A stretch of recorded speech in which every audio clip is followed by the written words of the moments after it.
আর যেখানে ওয়াজ হবে ওখানে মানুষ দেখবেন কোরআনের বয়ান চলতেছে, আখিরাতের বয়ান চলতেছে, 200 হাত দূরে বসে অনেক মানুষ কাঁদতেছে।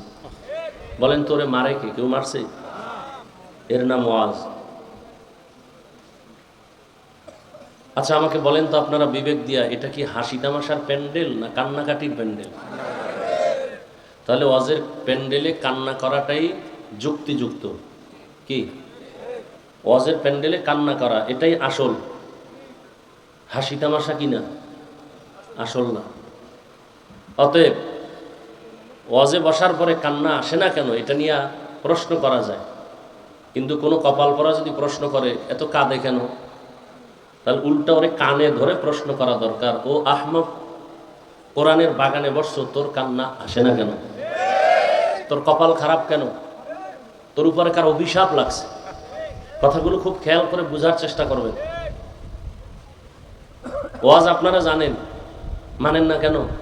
বুঝের অভাব। বুঝের কি?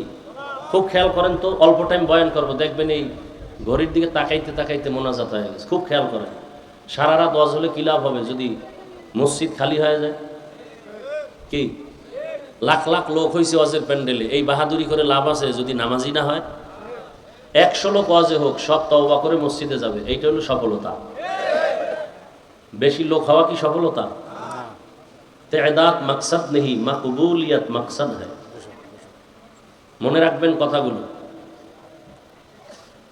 কিসের অভাব বলছি? গেছে 1 মিনিটে ভুলে গেছে। কিসের অভাব? আচ্ছা দেখেন তো বুঝের অভাবটা কেমন। এখানে আমরা যারা সবাই মুসলমান তো, কথা বলেন, আপনাদের আল্লাহ আমার আল্লাহ কি 2 জন না 1? বুঝে কইেন কিন্তু। আপনাদের নবী আমার নবী 2, 1। আপনাদের কোরআন আমার কোরআন, কাবা, আপনাদের কালেমা আমার কালেমা, আপনাদের ধর্ম আমার ধর্ম। বুঝে বলতেছেন তো? ওহ, ওয়াজ কি শুনবেন, বুঝার দরকার। আপনার আমার আল্লাহ 1, নবী 1, কোরআন 1, কাবা 1, ধর্ম 1, কালেমা 1। দুনিয়াতে আসছি সিস্টেমও না। আপনারা লঙ্গি পরে আসছিলেন। বিদায়বেলা কাফন কয়টা? মহিলাদের 5টা, আমাদের কালারগুলো আলাদা হবে। আমাদের হুজুরদের কাফনের কালার একরকম আর আপনাদের আর এক রকম না, সব এক। কি কালার? কবরের সাইজটা হবে একটু আলাদা। আপনাদের এই যশোর মনিরামপুরের কবর একটু 5 হাত বড় হয়, সব এক।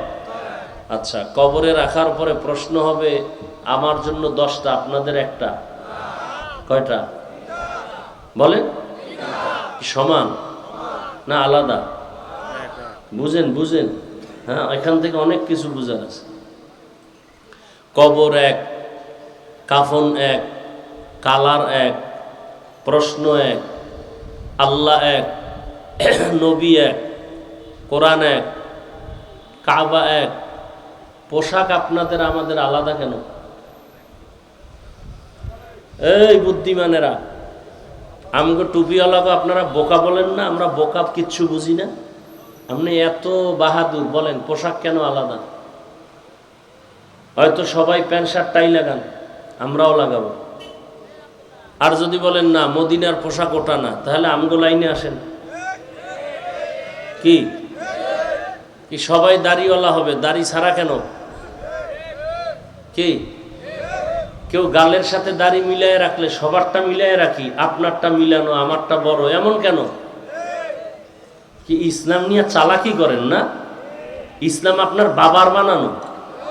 হ্যাঁ, মনে চাইবেন যা তাই ইসলাম?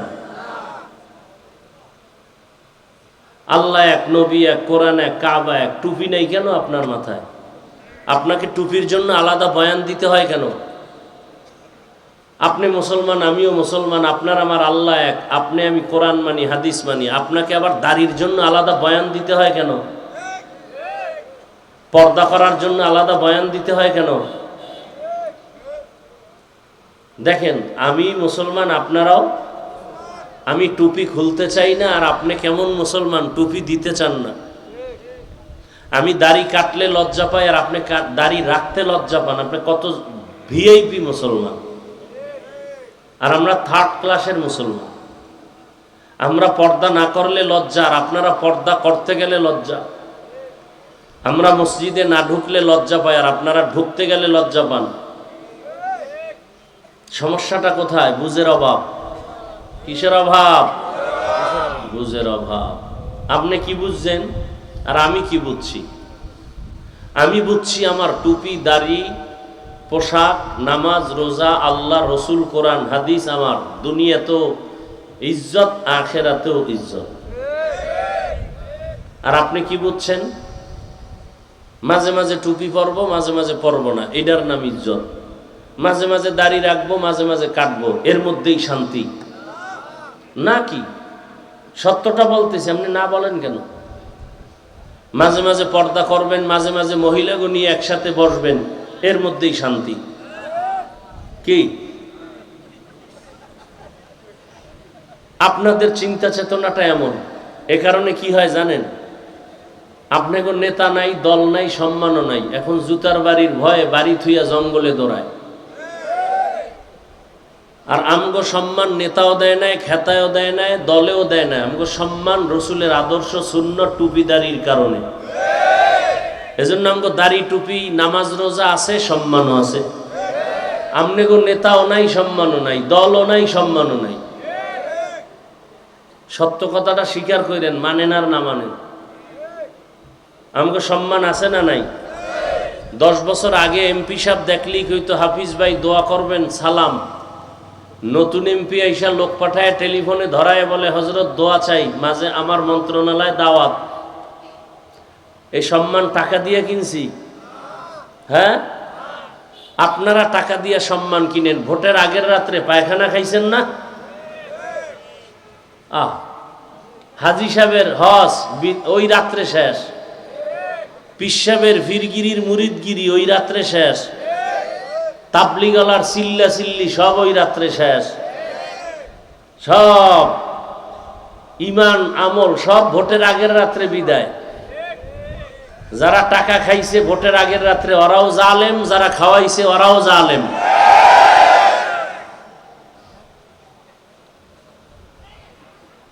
এখন যে কিছু তারছেরা আছে, কইব যে হুজুরে আমারে চিনলো কেমনে, যে আমি টাকা খাইছি আমারে ধরে ফেলাইল। আফসোস, এ কথা বলার মানুষ নাই, শোনার মানুষ নাই, বিরোধিতা করার মানুষের অভাব নাই। বড় কঠিন হালাত। ভয় পাইয়েন না। ভয় পান? আরে কি ভয়? যেই পুলিশে স্যালুট দেয়, সেই পুলিশ দেখলে এখন নেতায় দৌড়ায়। কি? যেই র্যাব স্যালিউট দেয়, এখন সেই র্যাব দেখলেই দৌড়ায়, না জানি হাতে হ্যান্ডকাপ লাগায় দেয়। আর আমরা আল্লাহকে নিয়ে চলি। সম্মান এখনো আছে না নাই? সম্মান কি টাকার নাম, ক্ষমতার নাম? তো ফেরাউনের নাম লইলে সবাই বরদোয়া করে, কি ওইল কি ক্ষমতা পাইয়া? নমরুদের নাম শুনলে ওর উপরে লানত, আবু জাহালের নাম শুনলে লানত, বর্তমান ট্রাম্প সাহেবের নাম শুনলে মানুষ খুশি। এই ক্ষমতায় লাভ কি? বরং যারা রসুলের আদর্শ নিয়ে চলে এরা সবাই মুকুটহীন সম্রাট। আল্লাহ বুঝার তৌফিক দান করেন। কিসের অভাব? আমনের বুঝ কি? দাড়ি কাটলেই শান্তি। আমার বুঝ দাড়ি কাটলেই অশান্তি। আপনার বুঝ বেপরদার আড্ডায় গেলেই শান্তি, টাকা পাবো, বাড়ি পাবো, ক্ষমতার চেয়ার পাবো। আমাদের বুঝ কি? পর্দা করলেই শান্তি।